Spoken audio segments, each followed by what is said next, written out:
iti damag negosyo. Umabot ti 199,293 a metriko tonelada ti lokal nga produksyon ti asin manipod Enero aginggat Hunyo iti agdamatawen.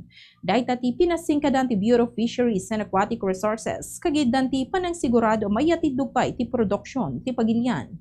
Dayta ket paset dagitaddang ti gobyerno makisayan ti panagdepende ti pagilian ti mangangkat nga asin. Segun ti BFAR, resulta dagiti programa nga ipatpatungpal ti salinong ti Development of Salt Industry Project.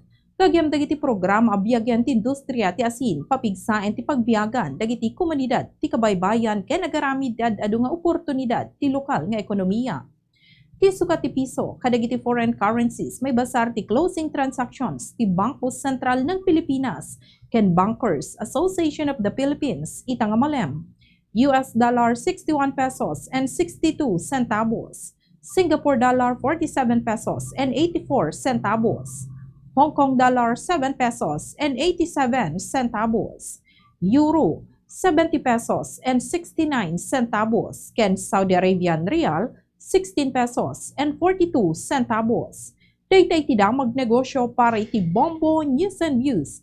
Daytoy ni Bombo Juna Rizabal Alcartado and this is Bombo Radio Philippines, the #1 radio network in the country. Your trusted source of news and information. Basta Radio Bombo!